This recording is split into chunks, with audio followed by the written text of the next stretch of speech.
risk off and you're in to buy emerging markets equities.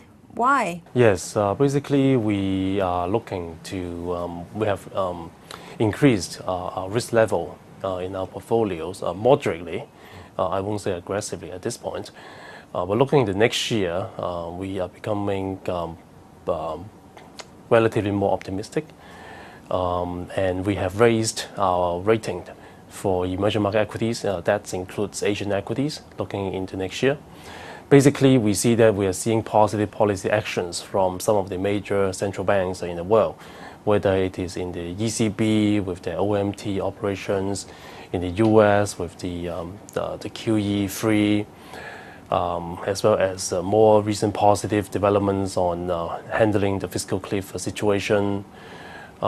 In Japan, we are seeing potentially more liquidity injections, as well as potential some more easing measures in Japan.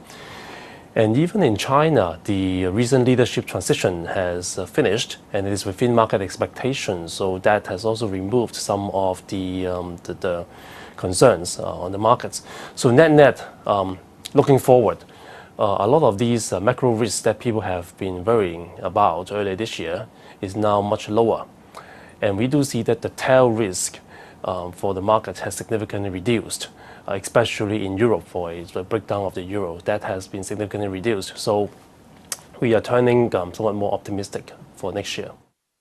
The ASEAN nations are picking up fast and they're narrowing the gap with China. How do you allocate your portfolio within the Asian equity space?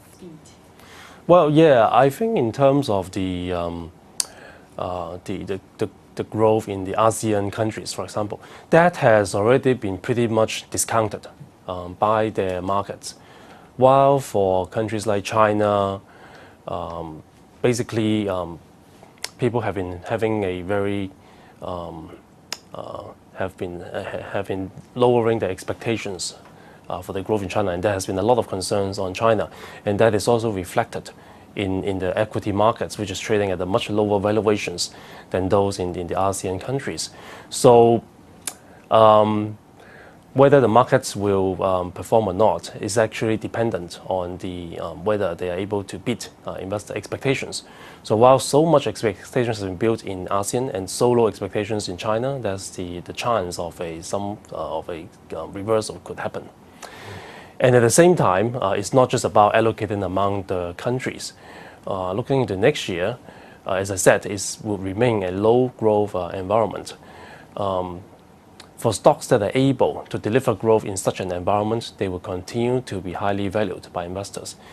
And our statistics have shown us that the stock correlation across the Asian markets have significantly reduced, meaning stock performance will be more divergent between the different stocks. Those that are able to deliver growth or that are able to surprise the market on their growth would perform better than those that are not able to do so. So it's pretty much a very stock selective environment looking into next year.